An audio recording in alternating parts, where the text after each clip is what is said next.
हमें अगर बाहर के क्लाइंट तक पहुंचना है तो ये काम करने में हमें हेल्प करता है मेटा मार्केटिंग। मेटा से मेरा मतलब है कि फेसबुक और इंस्टाग्राम दोनों। आजकल व्हाट्सएप पे भी एक ऑप्शन आता है स्टेटस को बूस्ट करने का, पेड बूस्टिंग का। पर मैंने ट्राई किया था एक दो बार, पर वो इतना फ्रूटफुल नहीं लगा मुझे कि पहुंच पाए, क्योंकि हम कभी पेड, हमारे पास स्पॉन्सर्ड जो मैसेज आते हैं स्टेटस में उसको तो हम देखते नहीं है। तो ज़्यादातर लोगों का झुकाव जो है वो फेसबुक, जो कि 35-40 में है, उन लोगों का फेसबुक पे ज़्यादा चलन होता है। और नई जनरेशन ज़्यादातर इंस्टाग्राम पे होती है। फिर उसके बाद स्नैपचैट वगैरह पर मार्केटिंग के लिए दो स्टैंडर्ड मीडिया इस्तेमाल होते हैं। फिर इसमें रील्स में, स्टेटस में, स्टोरी में, पोस्ट पे, इस तरह से अगर मार्केटिंग करो तो रिफ्लेक्ट होता है कई सारी जगहों पे। पर ये काम कैसे करता है? तो मान लीजिए कि आपका ऑफलाइन सेंटर चल रहा है XYZ जगह पे, और आपको वहाँ के 5 किलोमीटर रेडियस एरिया में ऐड करनी है। तो कुछ एक स्टैंडर्ड ऑप्शन होते हैं आपके पास मार्केटिंग के, जो पुराने समय से चलते आ रहे हैं। जैसे कि बैनर लगाना, एक फ्लेक्स लगाया जाता है या बैनर लगाया जाता है, जो भी आप साइज डिसाइड करते हो उस साइज का। तो कोशिश ये होती है कि बड़ा सा बड़ा बनाया जाए, ताकि विजिबिलिटी अच्छी हो, दूर से भी लोगों को नजर आए, या आते जाते वक्त तुरंत नजर पड़ जाए उसके ऊपर, इतना तो विजिबल होना चाहिए। अगर वो 2x3 के बैनर लगाते हो तो होता ही है कि आजकल कोई पैदल नहीं चलता है ज़्यादा, स्कूटी पे या फिर कार में, इस तरह से। तो ऐसे छोटे बैनर पे हार्डली कोई नज़र मारता है। या फिर ये एक बजट कंज्यूमिंग फार्मूला है, मतलब बहुत ज़्यादा बजट लेता है ये, और इससे आउटपुट उतना अच्छा नहीं निकलता है। अगर बैनर मार्केटिंग की बात करो तो कम से कम 5 से 6 हज़ार रुपये आपको लगाने पड़ते हैं। अगर एक 10x10 का भी बैनर लगाते हो तो ये लगभग 15 रुपये स्क्वायर फीट से चार्ज करते हैं। हर एक सिटी का रेट अलग होगा। और फिर उसको वो फ्रेम बनाना वो अलग से होता है, कई बार उन्हीं के पास वो ऑप्शन होते हैं। फिर वो प्लेसमेंट का एक ऑप्शन होता है कि आप लगाओगे या हम अपने लड़के भेज के लगवाए। फिर लगाने के बाद ऐसा हो जाता है कि किसी का वो होता है ना, क्रिया का, डेथ के बाद उसके ऊपर उसका बैनर लग गया थोड़े दिन में, 2-4 दिन में ही। एक बैनर को 2-4 दिन रखने देते हैं, अदरवाइज उसके ऊपर दूसरा कुछ, फिर पॉलिटिकल बैनर लग जाता है किसी का। तो ऐसे में ये पैसे वेस्ट हो जाते हैं। जो लगाते हैं वही लोग निकाल के लेके जाते हैं दोबारा, ताकि वो फ्रेम वगैरह इस्तेमाल में आए। तो ये वेस्ट ऑफ मनी है। फिर दूसरा एक ऑप्शन होता है फ्लायर मार्केटिंग। तो लगभग एक अच्छी क्वालिटी का फ्लायर 1 रुपया कॉस्ट करता है। उससे कम वाला अगर आप 75 वाला या 65 रुपीज़ वाला, 65 पैसे वाला लेते हो, तो वो जो होते हैं रंगीन, येलो कलर के, वाइट कलर के, पिंक कलर के, ऐसे आते हैं। तो वैसे वाले होते हैं वो 60 पैसे में, 70 पैसे में। अब प्रिंट करवाने हैं तो मिनिमम 1000 क्वांटिटी उसका करना पड़ता है, जिसका कॉस्ट आता है 1000 रुपीज़। मतलब वो ड्राफ्टिंग के चार्जेस अलग से लेते हैं और फिर प्रिंटिंग के। इस तरह से वो 1000 रुपीज़ का बन जाता है। ये वाला करो तो ये आर्ट पेपर पे जो बनता है 1 रुपीज़ वाला, तो ये जाता है लगभग 1.5 रुपये का, विथ ड्राफ्टिंग कॉस्ट। ये यहीं पे ख़त्म नहीं होता है, इसकी एक एडिशनल कॉस्ट होती है डिस्ट्रीब्यूशन की। तो आपको न्यूज़पेपर एजेंसी के पास जाना पड़ता है, उनको वो देते हो आप कि सुबह के न्यूज़पेपर में डालो। फिर इस पे भी बहुत रिसर्च करना पड़ता है कि आप स्पेसिफिक फ्राइडे या सैटरडे को रेडी करके रखो, सैटरडे को इवनिंग में उनको देके आओ, फिर वो संडे के न्यूज़पेपर में डालेंगे। अब होता यह है कि आजकल न्यूज़पेपर का भी चयन कम हो गया है। काफ़ी कम घरों में न्यूज़पेपर पढ़ा जाता है। और फिर कहीं बार्बर शॉप में, सब्जी की दुकान में, वहाँ पे अगर जाता है तो अब रोज़ इतने सारे न्यूज़पेपर में इतने सारे ऐड आते हैं या इतने सारे फ्लायर्स होते हैं। तो वहाँ पे होता यह है कि अगर पेपर खोलते वक्त वो नीचे गिर गया ना, तो कोई उठाने की भी जहमत नहीं करता है, वो पैरों तले रोंदते रहते हैं। अब इसमें ब्रांड इमेज भी डैमेज हो रही है, जिस कस्टमर तक पहुंचना है उस तक पहुंचा भी नहीं जा रहा है ना? तो ऐसे में फेसबुक एक ऑप्शन अवेलेबल करके देता है कि आप इसमें सेटिंग्स करो। तो आज वही हम प्रैक्टिकल में मैं आपको सिखाऊंगा कि किस तरह से पोस्ट अगर बूस्ट करनी है तो किस तरह के सेटिंग्स होते हैं उसमें। सेम सेटिंग उसमें भी होते हैं, इंस्टा में भी होते हैं।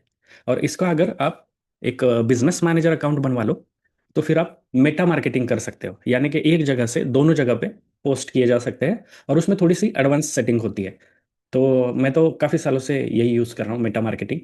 आप तक पहुँचाऊँ तो इसी के थ्रू पहुँचाऊँ। और इसमें भी कुछ डार्क साइड्स है, वो भी मैं बताऊंगा आपको। कि ऐसा नहीं है कि ये करने पर आपके पास कस्टमर की भीड़ लग जाएगी, या फिर है ना एक मास क्राउड आपके पास आ जाएगा, ऐसे नहीं है।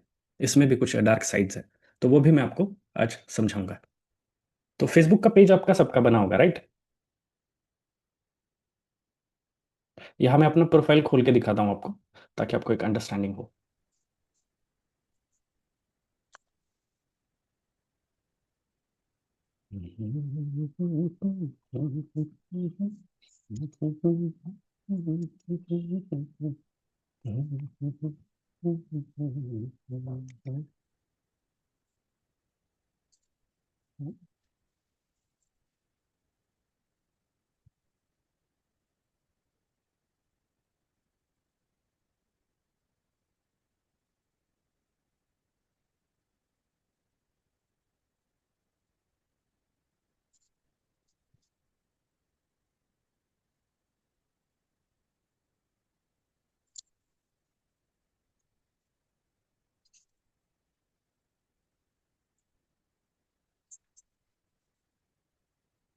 जैसे ये डैशबोर्ड आपको दिख रहा होगा सामने, है ना?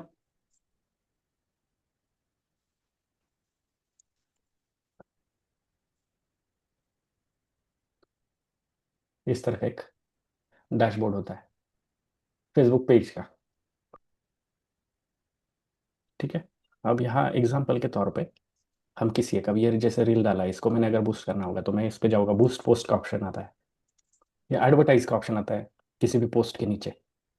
बूस्ट पोस्ट पे अगर आप क्लिक करते हो, इस तरह का इंटरफेस खुलता है। गोल जहाँ पे लिखा हुआ है गेट मोर मैसेजेस, ज़्यादा से ज़्यादा लोग आपको मैसेज करें, है ना? फिर उसमें से आप इंफॉर्मेशन लोगों को फॉरवर्ड करते हो, और फिर आपके पास इंक्वायरीज आती है।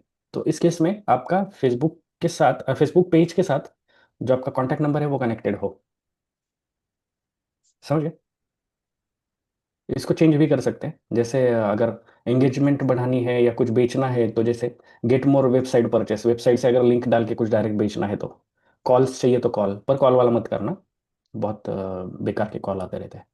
वेबसाइट विजिटर बढ़ाने हैं, कोई किसी तरह की वेबसाइट है तो उसका लिंक यहाँ पे डाल दोगे तो उसके ऊपर ट्रैफिक आ जाएगा, उसका यूआरएल डाल दोगे तो हम ऑटोमेटिक पे रखते हैं गेट मोर मैसेजेस। और नीचे ये बटन आता है कि सामने वाले को क्या दिखे, है ना? Call now, send messages, sign up, shop now. Product है तो शॉप नाउ डालते हैं। फिर ये इस तरह से आता है गेट मोर मैसेजेस। फिर ये कुछ प्रीफिल्ड टेम्पलेट्स हैं, छेड़ने की ज़रूरत नहीं है बिगिनिंग स्टेज में, धीरे धीरे जब आप समझ जाओ तो ये चीज़ें करना। अब यहाँ पे मैसेज डेस्टिनेशन में ये ऑप्शन दिखाते हैं फेसबुक पेज, इंस्टा और व्हाट्सएप। क्योंकि मेरे व्हाट्सएप, इंस्टा और फेसबुक पेज, इससे फेसबुक पेज पे व्हाट्सएप और इंस्टा कनेक्टेड है, इसलिए ये तीन ऑप्शन दिखा रहे हैं कि तीन डायरेक्शन में आपको मैसेजेस भेजे जाएंगे। अब अगर मैं इसको बंद कर देता हूँ तो ये मुझे पूछेगा कि कहाँ कहाँ भेजना है। मैं अगर व्हाट्सएप का निकाल देता हूँ तो ये मुझे फेसबुक और इंस्टा पे भेजेगा। खैर, हमें व्हाट्सएप पे चाहिए होते हैं, तो ये तीनों ऑप्शन रहने ज़रूरी है। या फिर आप सिर्फ इंस्टा भी रख सकते हो, क्योंकि एटलीस्ट आपके पास एक कॉन्टैक्ट तो आ जाता है ऐसे में। समझ गए? यहाँ पे मोर देन 50 नंबर्स ऐड करने की परमिशन होती है। Up to 15, up to 50, sorry, 50 phone number आप यहाँ पे कनेक्ट कर सकते हो। जो भी नंबर, जिस भी नंबर पे आपको मैसेज रिडायरेक्ट करना है वो यहाँ पे सिलेक्ट कर सकते हो। ठीक है। फिर नीचे जैसे आते हो, बाकी कुछ भी सेटिंग चेंज करने की ज़रूरत नहीं है। यहाँ आता है एक ऑडियंस डिटेल्स। ऑडियंस डिटेल्स में आपने करना है क्लिक और एडिट करना है। अब ये पूछेगा आपसे कि आपको क्या सिर्फ मेल ऑडियंस चाहिए, या सिर्फ फीमेल चाहिए, या दोनों चाहिए, ये पूछेगा। अब डिपेंड्स, आप अगर यूनिसेक्स ट्रेनिंग प्रोग्राम रन कर रहे हो मेल फीमेल दोनों के लिए, तो आप ऑल कर सकते हो, अदरवाइज आप मेन या विमेन इस तरह से चूज कर सकते हो। तो हम विमेन का देखते हैं अभी। एज ग्रुप पूछेगा, तो इसका एक स्टैंडर्ड एज ग्रुप माना जाता है 25। इसके नीचे कई सारे फेक अकाउंट, इम्पल्सिव बायर, या फिर जो ज़्यादातर लोग वेले होते हैं और इस पे पड़े होते हैं वो होते हैं। तो 25 से इसको 50 रखा जाता है, या आप 20 से 55 भी रख सकते हो, डिपेंड्स।